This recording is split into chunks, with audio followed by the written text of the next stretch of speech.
Hey all, இன்றைக்கி சிம்பிளான ஒரு ப்ரௌனி ரெசிபி பார்க்கலாமா? இதுக்கு தேவையான இன்க்ரீடியன்ட்ஸ் எல்லாமே நம்ம வீட்டிலேயே இருக்குங்க. இதுக்கு கர்வேச்சர் சாக்லேட்டோ இல்லை காம்பவுண்ட் சாக்லேட்டோ நீங்கள் ஷாப்பில் போய் வாங்கணும்னு அவசியம் இல்லை. நம்ம ஈஸியாக கிடைக்கக்கூடிய டைரி மில்க் வச்சு எப்படி பண்ணுறதுன்னு பார்க்கலாம். இன்றைக்கி பார்த்தீங்கன்னா நான் 50 ருபீஸ் டைரி மில்கில் 2 பேக்கெட் எடுத்திருக்கேன். இது பார்த்தீங்கன்னா அப்ராக்சிமேட்லி ஒரு 48 கிராம்ஸ் வரும். இந்த 2 பேக்கெட்டில் ஒன்று நம்ம மெல்ட் பண்ணிக்க போகிறோம், இன்னொரு பேக்கெட் நம்ம ஃபில்லிங்ஸ்க்காக யூஸ் பண்ணிக்க போகிறோம். ஃபர்ஸ்ட் பார்த்தீங்கன்னா இந்த 46 கிராம் இருக்க சாக்லேட்டை உடச்சி ஒரு பவுலில் போட்டுக்கிறேன். இது கூடவே நம்ம பட்டர் ஆட் பண்ணி மெல்ட் பண்ண போகிறோம். இன்றைக்கி பார்த்தீங்கன்னா நம்ம 250 கிராம் அளவுக்கு தான் ப்ரௌனி பண்ண போகிறோம். அதுக்கு 40 கிராம்ஸ் அளவுக்கு பட்டர் இருந்தால் போதும். இப்போ நான் எடுத்துருக்கிறது பார்த்தீங்கன்னா 100 கிராம்ஸ் எடுத்திருக்கேன். இதில் எக்ஸாக்டாக பாதி எடுத்தோம்னா 50 கிராம்ஸ் வரும். அதனால் அதை விட கொஞ்சம் கம்மியாக எடுத்திருக்கேன் 40 கிராம்ஸ் பட்டருக்காக. இது உங்களுக்கு ஒரு அப்ராக்சிமேட்டாக நீங்கள் எடுத்துக்கிட்டிங்கன்னா போதும். இதை டபுள் பாயிலிங் மெத்தடில் ஹாட் வாட்டரில் வச்சு நல்லா மெல்ட் பண்ணி எடுத்துக்கோங்க. இந்த மாதிரி சாக்லேட்டும் பட்டரும் நல்லா மெல்ட் ஆகி ஒன்றோட ஒன்று மிக்ஸ் ஆகி இருக்கணும். அடுத்து பார்த்தோம்னா நான் உங்களுக்கு இன்க்ரீடியன்ட்ஸ் கிராம்ஸ்லேயும் கொடுத்துருக்கேன், மெஷரிங் கப்லேயும் நான் உங்களுக்கு கொடுத்துருக்கேன், பார்த்துக்கோங்க. ஃபஸ்ட்டு ஒரு பவுலில் 4 டேபிள் ஸ்பூன் அளவுக்கு நாட்டு சக்கரை எடுத்திருக்கேன். இது பார்த்தீங்கன்னா அப்ராக்சிமேட்டில் ஒரு 50 to 55 கிராம்ஸ் இருக்கும்.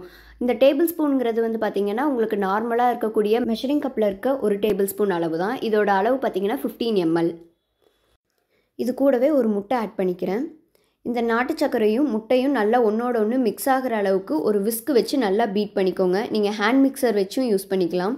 ஹேண்ட் மிக்சர் யூஸ் பண்ணும்போது பார்த்தீங்கன்னா உங்களுக்கு எக்கு நல்லா நுரைச்சி உங்களுக்கு அந்த மேலே லேயர் க்ரிங்கிள் டாப்பாக கிடைக்கும். நம்ம விஸ்க் வச்சு பீட் பண்ணுறதுனால அந்த நாட்டு சக்கரை நல்லா முட்டையோட கரைஞ்சி வர அளவுக்கு பீட் பண்ணி எடுத்துக்கோங்க. ஒரு 5 நிமிஷம் அளவுக்கு பீட் பண்ணிக்கோங்க. இது கூடவே நம்ம ஃபஸ்ட்டு மெல்ட் பண்ணி வச்சுருக்கோம் இல்லையா சாக்லேட்டும் பட்டரும், அதை ஒரு 10 நிமிஷம் ஆற வச்சுட்டு அதுக்கப்புறமா இது கூட சேர்த்து மிக்ஸ் பண்ணிக்கலாம். இப்போ இந்த எக்கும் இந்த சாக்லேட் மிக்ஸும் பார்த்தீங்கன்னா நல்லா மிக்ஸ் ஆகிற அளவுக்கு ஒரு ஸ்பேச்சுலா வச்சு மிக்ஸ் பண்ணிக்கோங்க. இது ரெண்டுத்தையும் மிக்ஸ் பண்ணும்போதே பார்த்தீங்கன்னா உங்களுக்கு அந்த பேட்டர் பார்த்தீங்கன்னா கொஞ்சம் திக்காக இருக்கும். ஃபஸ்ட்டு நார்மலாக நீங்கள் எக்கும் சுகரும் மிக்ஸ் பண்ணதை விட இந்த சாக்லேட் ஆட் பண்ணதுக்கப்புறமா கொஞ்சம் திக்காகி கிடைக்கும். இது கூடவே ஒரு பிஞ்ச் அளவுக்கு உப்பு ஆட் பண்ணிக்கிறேன். கூடவே ஒரு 1/2 டீஸ்பூன் அளவுக்கு வெண்ணிலா எசன்ஸ் ஆட் பண்ணிக்கிறேன். இது ஆப்ஷனல் தான், நீங்கள் இருந்தால் ஆட் பண்ணிக்கலாம், இல்லைன்னா விட்டுறலாம்.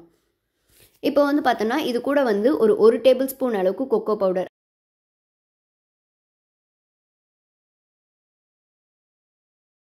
அந்த சாக்லேட் மிக்ஸ் கூட நல்லா மிக்ஸ் ஆகிற அளவுக்கு ஒரு ஸ்பேச்சுலா வச்சு கட் அண்ட் ஃபோல்ட் மெத்தடில் அந்த கொக்கோ பவுடரையும் மிக்ஸ் பண்ணி விட்டுக்கோங்க.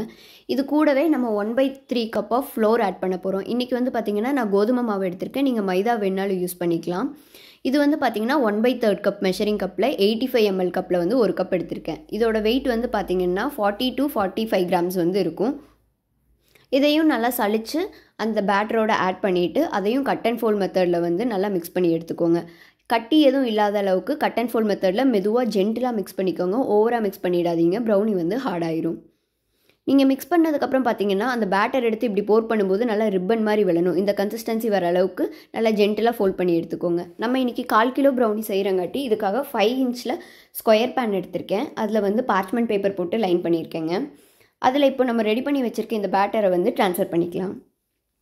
ட்ரான்ஸ்ஃபர் பண்ணிவிட்டு அதை டேப் பண்ணிவிட்டு பார்த்தீங்கன்னா நான் 2 சாக்லேட் பார் வச்சுருந்தேன் இல்லைங்களா, அதில் இன்னொரு பாரில் ஒரு 1/2 மட்டும் எடுத்து அதை நான் ஃபில்லிங்ஸ்க்காக யூஸ் பண்ணிக்கிறேன்.